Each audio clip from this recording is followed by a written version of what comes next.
You know what's weird?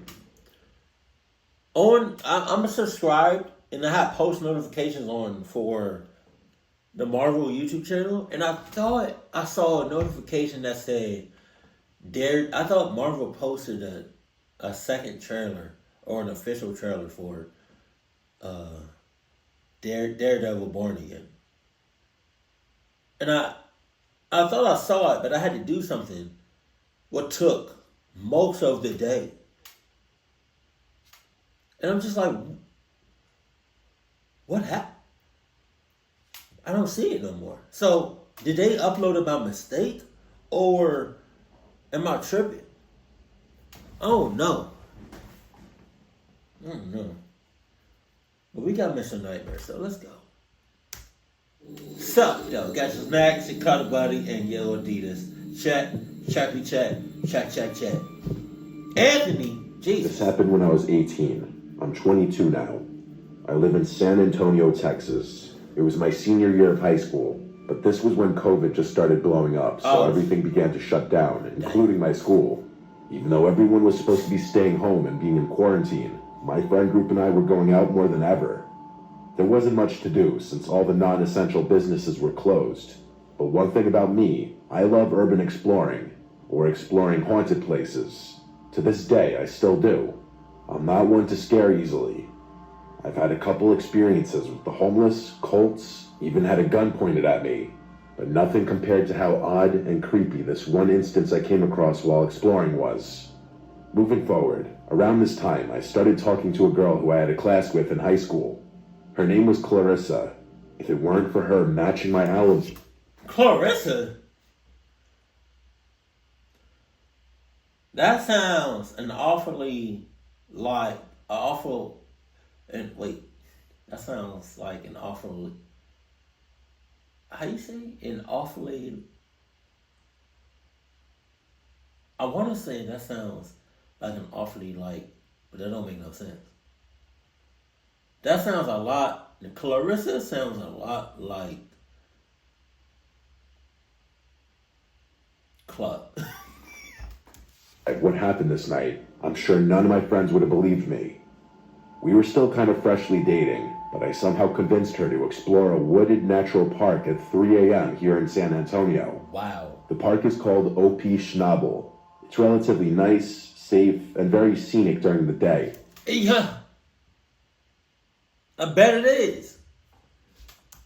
But at night, it can be a dangerous place, and police usually roam the entrances to the area at night, keeping people away. In 2016, a 24-year-old woman named Lauren Bump was brutally murdered and stabbed over 20 times. And in 2021, a boy exploring the woods was shot. Clarissa and I get to the park around 3 a.m. It's super creepy and pitch black. The trees do a really good job at covering the moonlight. I don't like to have my flashlight on because then my eyes can't adjust to the darkness. Oh, yeah? And you can really only see what's lit up from the light. Plus, I wouldn't want someone to see my light from a far distance, so I like to keep them off while exploring. Man. We were probably about 15 to 20 minutes in walking the main trail. I didn't plan to be in there for too long because it was kind of creepy and oddly quiet that night. I knew a trail that goes off the road that leads back to where my truck was parked. I told her we could take that trail, essentially making a full circle, instead of walking all the way back around. She agreed, and so we began walking through that off-road trail. It's the fact that you convinced her to go on this cluck-ass trip with you. There's nothing that you could convince me. There's nothing that you could say. There's nothing that you can do to me to convince me to go with you. Like, if you promised me a lifetime supply of Adidas on the other side of that trail, oh no. Oh no. That's a tough one. I gotta see it. I gotta see it. And it gotta be for real. Because I would hate to go and walk through the trail just for it to be on the other side and they're not Adidas, it's Adidas. We were probably only about 2 minutes into the off-road trail when suddenly, out of nowhere, a flute began playing. On!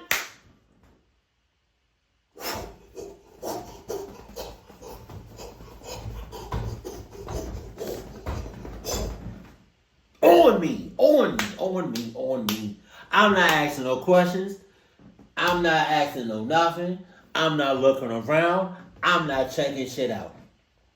Clarissa, if you want to check it out, if you want to be curious, boo-boo, by all means, you go over there and check it out. I'm going to be gone. Best believe that. I'm not waiting on your ass. I'm not doing nothing like that. I'm running. Oh, excuse me. And if I'm running and you running with me, you better. Oh, excuse me. You better keep up. Cause if you're not gonna keep up, tough. And if you do keep up, and you trip and fall on some dumb shit, that's it. I'm not helping you nothing, Clarissa. You bad as hell, but you got the lips, you got the bitties, you're ussy nice, thick thighs save lives, and you got cheeks for weeks.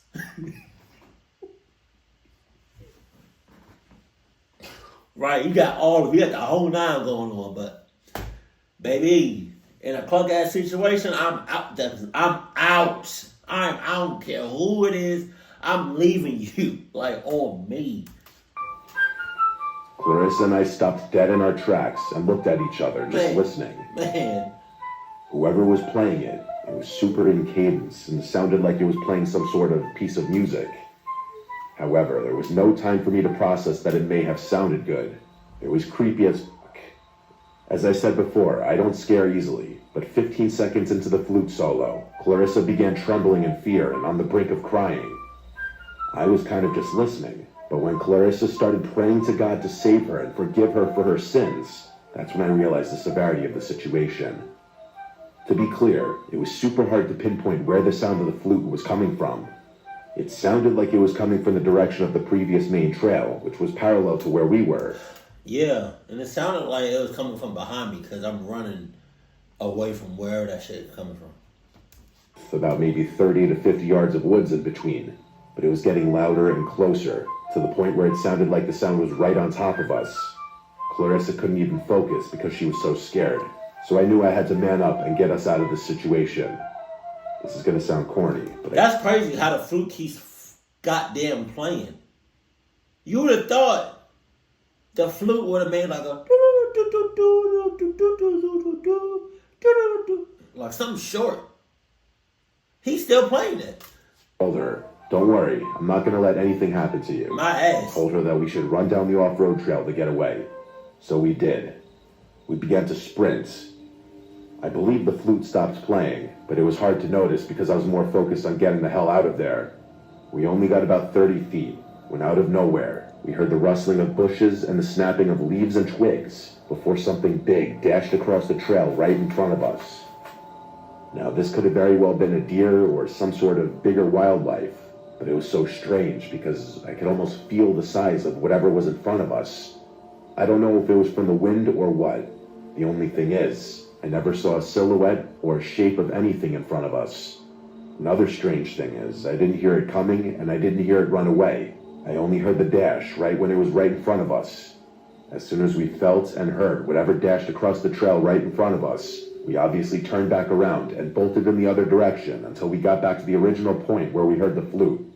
And then, as if whoever was playing it was waiting for us to return, the flute started to play again, loud and right on top of us. This time it was almost chiming. It sounded like it belonged to some sort of Irish jig song or something, but the chiming was still in cadence. However, it was still impossible to pinpoint where the sound was coming from. It was just surrounding us. Not that nigga got surround sound. At this point, my fight or flight instincts kicked in because we were trapped. We had two options. Either go back into the off-road trail where we heard that terrifying dash right in front of us, or go back to the main trail where the flute and whatever psychopath was playing it was at. The off-road trail was definitely scarier because it was darker and surrounded by more dense forest, and at least the main trail was a cement path. Thus, I told Clarissa, who was still trembling in fear, let's start running down the main trail back to the truck. We ran back. Adrenaline was still pumping, so we cut the 20-minute... That's funny, you keep saying this we shit. We did this, we did that, we made it out alive. We ain't do nothing. I dashed. I hauled ass. I kicked rocks. I gave you the boot. I dusted your ass. I made it out alive. I made it to the truck and back home. I clucked his wee shit. Walk into a 7 to 8 minute jog, and somewhere along the run, the flute noise must have stopped. Along the run back, there was a random porta potty, and I was scared to death because what if someone was on the other side or hiding inside of it? Because it seemed to be somewhat parallel to where we were at earlier. A porta potty? Thankfully, I didn't see anyone or signs of anyone ever having... A random ass porta potty in the middle of the woods? I don't know much more random. Seeing that or seeing a storage center or storage facility in the middle of nowhere. You ever seen those? Like it says like on a building it says like extra space or like extra storage. But it'd be like in the middle of nowhere or like in a random ass spot next to nothing. Who about to work there? Nah. Hell. There. In fact, my truck was the only vehicle in the area near the main entrance to the woods. We made it to the truck, and I sped far away from there. The next day, I told all my friends about it, and I looked all over the internet to see if anyone's ever come across anything like this. People claim to run into ghosts, cults, animals making terrifying noises, but a soft and rhythmic flute solo, I couldn't find anything on that. It would have been nice if he recorded it just to hear the flute in like for real. Like in real time, you know? Like the real audio of the flute. That would be nice. Because I don't know if it sounded like Mr. Nightmare just put that audio in there. It would have been nice to hear the real authentic flute from like, and you know what I mean? From in his Gattor. Maybe I just didn't look hard enough. I tried to figure out all the possibilities. There are some houses that eventually led into a neighborhood on the far edge of the woods, but those houses are at least a couple miles away. And we were fairly deep into the woods, so there's no way the sound could have traveled that far, because I'm telling you, the flute was clear as day, and it was 3 a.m. Obviously, I never found out who was playing that flute, or what dashed right in front of us. I actually kind of got chills writing the story. The more I think about it, it actually seems more paranormal, rather than something scary on a tangible level. I don't know if it was a person, ghost, cult, or what. I'm really hoping someone might have a rational explanation. Either way, I never really went back to those woods at night. I still explored plenty of creepy places, but never really came across anything like that ever again. I would hope not. For most people, it takes one time and then they done. For me, it takes 0. I'm a 20-year-old guy. I work at a medium-sized hospital in northwest Alabama as a pharmacy technician. All right. I work an early night shift, 6 p.m. to 4 a.m. Okay. I'm also in charge of stocking the surgery rooms. I work for 7 days in a row, and then I have 7 days off. Ooh. Working the 7 sucks, but the 7 off feels amazing. I work Thursday through Wednesday, and on my 6th night working, a Tuesday, I left a little early to go stay with my wife at her aunt's house, about 30 minutes away from our house. She was babysitting her little cousins while her aunt and uncle were on a trip. The house didn't have any curtains, so she felt uneasy for the few nights she was there.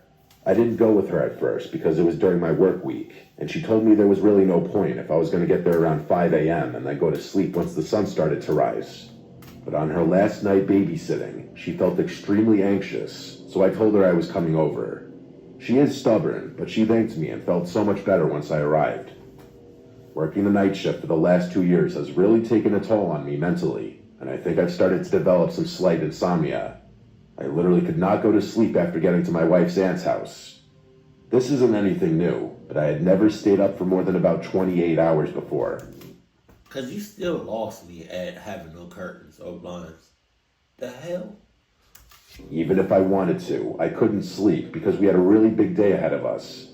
We had to drop her little cousins off at school. Our friend was having a gender reveal party. We had to go shopping because we had no groceries at home since she had been away for the last 3 days. And I had to be at work at 6 p.m. I ended up falling asleep in the car for a little less than 10 minutes. I was really feeling that wave of sleepiness come over me, but I ended up getting a huge Red Bull and another energy drink once I got to work. I had my wife drive me to work and pick me up since my brakes needed to be changed and I wasn't driving my car. And I hope because he's really tired, I don't know how long them energy shits is going to last. So I wonder if he's going to start hallucinating and start seeing shit. Also because neither of us trusted myself to drive her car on over 24 hours of no sleep. It was Wednesday night now, and I had been awake since about 2 p.m. on Tuesday afternoon. Damn. My shift started out fine. If I could stay busy, that tired feeling wouldn't really get to me. My ass. I know this from experience. If your body's tired enough, you're gonna go to sleep. I don't know where, I don't know when. You're gonna go to sleep. Your body is gonna go to sleep regardless. Jesus. I just hope you somewhere safe. I put in my earbuds and was listening to music as I was stocking the surgery rooms with their meds. It was a weeknight, so there were still some late surgeries finishing up, and housekeeping was cleaning up some operating rooms that had been used. It's not uncommon for surgery personnel to come into the room I was in and grab something that the room they were using may be out of. So I usually turn around and at least smile, and they smile back. I was in my own little world, stocking the Omnicell machine with meds and listening to music, when I heard the door behind me open.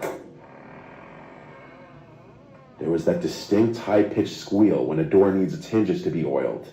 It made the loud crash that heavy wooden doors make when they shut, so I turned around to see who it was like always, except there was no one there. I didn't really get worried about it. Maybe they opened the door and saw I was in there and just decided to go to another room. So I continued on. As I pushed my car to the next room, the light in this room was off.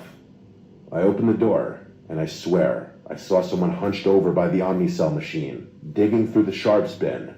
If you don't know what that is, it's a bin where you dispose of needles and vials after use instead of just putting them in a normal garbage can. Someone had already been caught doing this before in search of morphine and consequently was fired. I turned on the light and was going to ask what they were doing, but when I turned the light on, there was no one there. Oh, God. Okay, now I was starting to get a little creeped out. I didn't know the time frame of when you could start hallucinating after not sleeping for over 24 hours. I knew it. I remember one day I was so tired. Come home from work. Come home from work. Man, I was just like OD tired. And I wasn't in my complex yet, but I was on the road that led to my complex. So like you driving down the road, then at the stop sign you make a left. And then once you make that left, you're in the complex. Man, I was driving and there's not that many lights on the road that leads into the complex.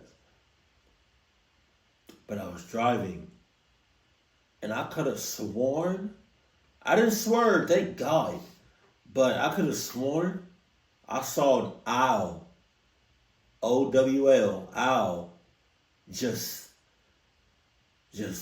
right there in the middle of the street. And I thought I ran it over, but I didn't feel nothing.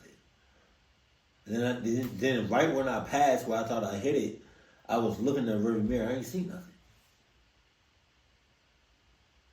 That woke me up. That woke me up until I got home.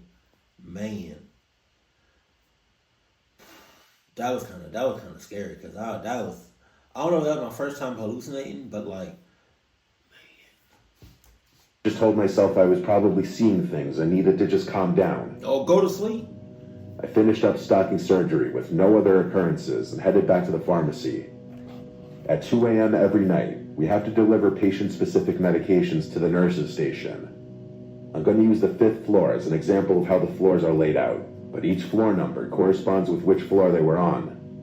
There are 3 elevators in the middle of the floor. If you go left when getting off the elevator, there's the 5100 and 5200 side. And if you go to the right, there's the 5400 and 5500 side. There are 2 wings on each side, so there are patient rooms numbered 5105 to 5115, and the other wing has rooms 5201 to 5215. Each floor is laid out the exact same way, so each wing has 15 rooms on each side. To shorten the floor names though, I'm going to refer to them as 51, 52, and 54, 55. Recently, the 5th floor, specifically the 54, 55 side, had been undergoing some remodeling. So our overflow floor, the 3rd floor, was where they put the patients who were on the 54, 55 side of the 5th floor while they remodeled.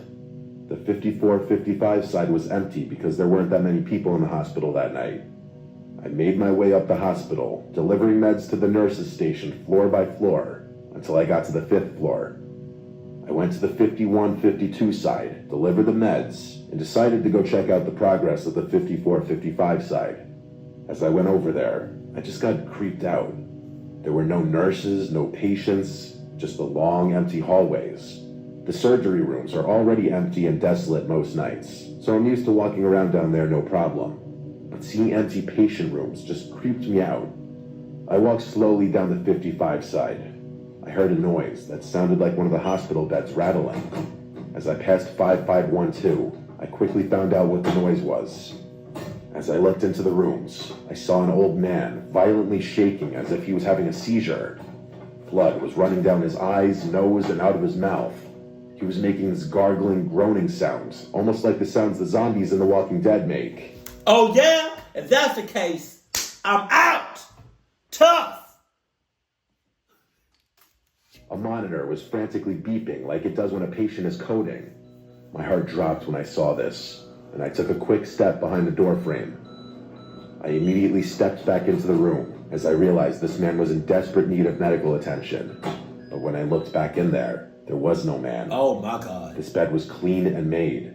The monitor was off, and there were no signs that anyone had even been in that room for at least... My brother, you are so tired. Like, it's crazy. It's like, I don't even know how, I can't even explain how tired you are. But it's like, ouch, damn. Oh, I hit my elbow on the table. Oh. It's like, if you're seeing shit as clear as day, like, you're seeing people, you're seeing things as clear as a clear blue sky.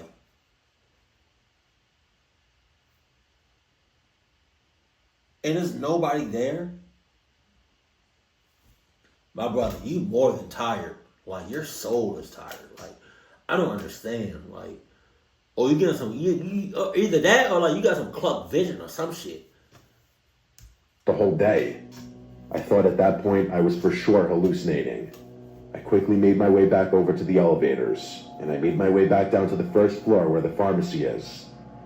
As the elevator doors opened, an old man in a security shirt and hospital badge got on the elevator. He patted my shoulder as he walked past me. It was that same man I had seen moments before, having a seizure and making those zombie-like noises. He smiled at me as the doors closed, and I watched the numbers on the elevator go all the way up to the 5th floor. I didn't push the button for the elevator to come back down, but the same elevator came back down to the 1st floor and opened. There was no one on the elevator. I ran back to the pharmacy and sat in a chair for the rest of my shift until my wife came and picked me up. As I was waiting, I Googled when hallucinations start when you haven't slept. It said between 30 and 48 hours, and I was on hour 38 of no sleep, so it made sense.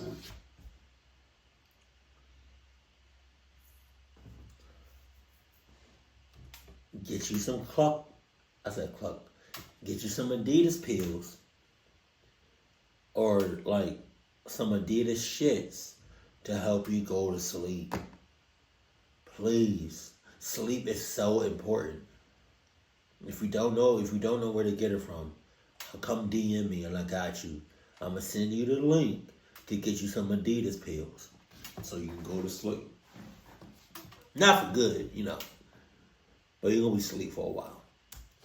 The pharmacy is located directly under the 54-55 side, so when I walk in, I can see the window at the end of the hospital wing on the 24, 34, 44, and 54 side.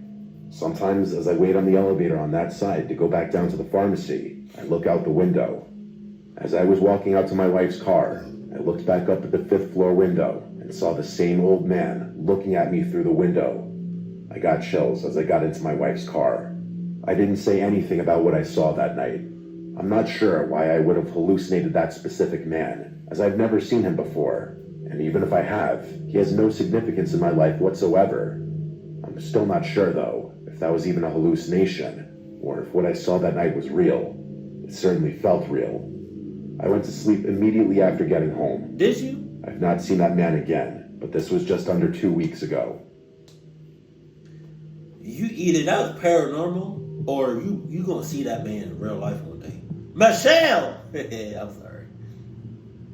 I live with my boyfriend in his house that he owns. Right. It's a modest house in a good neighborhood. Okay. Violent crime here is typically low. Right. I say it's a modest house because compared to the other houses in the neighborhood, it's on the smaller side. Okay. But having a smaller house in this neighborhood is still very desirable because it allows us to still live in a nice town without owning a multi-million-dollar home. Right. It's a single floor, 3-bed and 2-bathroom house with a basement. Okay. We're on a very quiet block with a lot of privacy. Got you. The way the street curves provides us optimal privacy. Okay. Is when we step outside of the house, there's not a single neighboring house directly facing us. Right.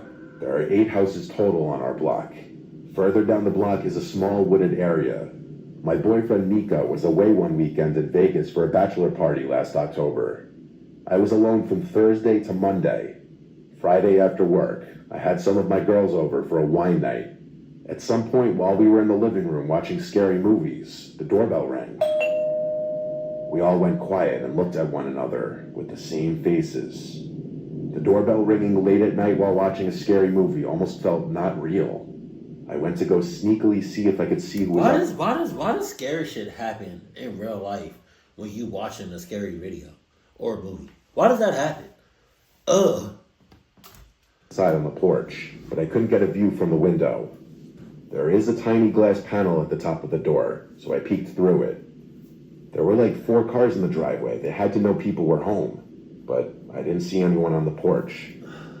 I went back to my friends, and while we all agreed that was weird, we accepted that it was just a very unfortunately timed ding-dong ditch. After everyone left, it was late enough for me to go to bed and fall asleep right away. So you're in there by yourself? But I was awoken that night, not even an hour later, to the doorbell ringing twice. I looked at my phone, and it was like 1 a.m. I'm not getting up. Tough. Yo, I guess you're gonna keep ringing it.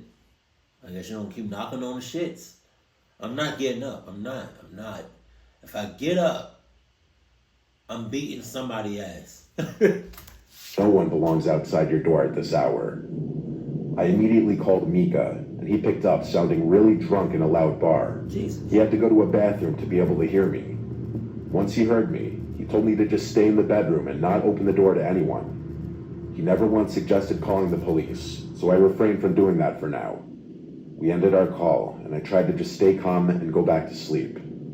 Just as my heart rate started to slow and I started to calm down, I heard something from outside. Some kind of clicking sounds, until there was a knock at my window. And a male's voice said, "Hey, anyone home? Oh my I need some God. help out here." Who the hell? That's not a cluck ass. That's not a sus ass. That's not an in cahoots ass. That's not just an ass. Or a clucky. Knocks on somebody's house window. And how many times? There's 7 other houses here. How many times are you gonna knock on my shits? I thank the Lord the blinds were closed. I couldn't see who was out there, and they couldn't see me. Instead of leaving, he knocked again on the window. He said, "I know you're home." This was what prompted me to call the police. I never heard the man outside walk away from the window. For all I knew, he was still standing outside of it. So I whispered the entire time while on the phone, reporting someone trying to break into my house. Call me dramatic or an embellisher, but I was scared and I wanted the police here ASAP.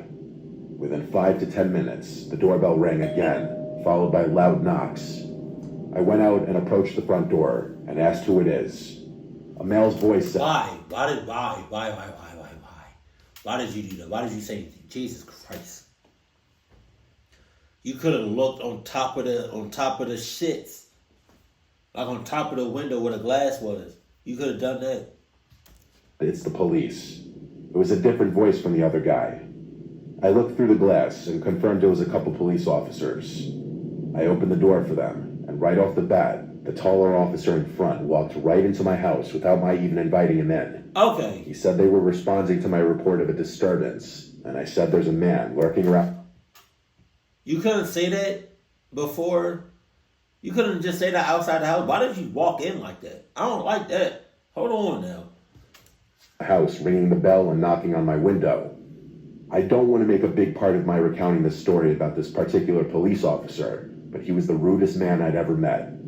I felt like he was on a power trip. He was demeaning towards me, telling me to shush and talking over me while I was trying to explain. Oh, yeah? He also didn't seem to take my claims very seriously. His partner didn't say a word. He just stood in the back. The taller one asked me details that I'd already made clear I wouldn't have, such as what the man looked like, when I clearly stated that I hadn't seen him. And the officer actually said to me, "Well, you're the one who called us, ma'am. If you don't want our help, we can leave." I was taken aback completely. I'd never called the police before, and I never expected such a lack of professionalism. I apologized and said I'm just scared. It was around this time that the two officers walked around the house with their flashlights. These better be real cops. They went full circle and then came back, but honestly, they didn't really check very thoroughly. I watched them through the windows. They came back to the door and told me there's nothing they can do if I don't have any cameras or proof of the man trying to commit any wrongdoing. The two cops then left. I didn't feel any better at all, besides the fact that maybe whoever that man was saw I called the police. I went back to bed, and thankfully the next time I woke up was to sunlight creeping in through the closed blinds. It was around 10 a.m. It was Saturday, and that night my friend was having a Halloween party that I was going to help set up for. During the day, I did a little grocery shopping, and while I was at it, picked up some things for the party. My costume was Velma from Scooby-Doo, and my friend throwing the party was Daphne. Right.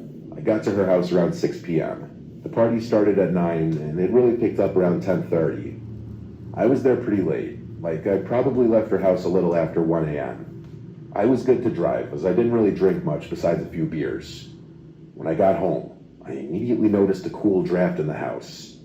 After setting my things down on the dining room table, I noticed the window open.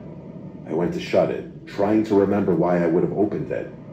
I went to brush my teeth, but then when I came out from the bathroom, I noticed the basement door was wide open. I froze. This was when I started hearing this faint but consistent clicking sound. As I got closer to the basement stairs, I realized it was coming from down there. And then I got to the top of the stairs, and I looked down to the pitch black basement, and the clicking suddenly stopped. A voice from below suddenly said, "You're finally home." With that, I slammed the basement door shut and took my phone with me outside. I banged on the neighbor's door until he answered, and I chose to call the police in the safety of my neighbor's house. It was unfortunately the same two officers who returned to my house. My neighbor accompanied me as I went to speak with them this time, and I think that may have had some kind of impact on that taller cop's attitude. He wasn't as rude this time. He and his partner checked the house while my neighbor and I stood in the living room. Eventually, after their initial search, I showed them some of the spots I'd imagined someone could be hiding. I basically tore the entire house upside down, while also on the phone with my drunk boyfriend. When I was sure that no one was here anymore, I packed a bag to go stay with my sister until Mika came back. This time I locked every window before leaving. The main takeaway lesson from my story is if you have windows that open wide enough for someone to crawl through, make sure they're always locked when they're closed. No shit! We still live in this house today, but for a few months, I refused to be alone in the house for extended periods. I still have PTSD from this, and sometimes I have nightmares in which I think I'm hearing knocks at the window, and then I wake up. You know what would help? To, lessen or to make you not so scared? How about you get some security? Hey, don't do that. Don't do that. Hold on now. That knock at the end, I wasn't ready for that shit. You know what would help your situation? Because you still living in that same house you almost got clucked up in? Having some security cameras. Probably having a dog. Probably having some protection. Probably having some Adidas shits. You know? Probably having some motion detecting lights. You know? You're still in that house. And I really just get your security up. Because your security was the ass. And get some Adidas windows. Get the whole 9. Like, you're trash. Ugh. Man. That just made me, ugh. Keep it cool, keep it classy. And I love you. Stay happy. My family.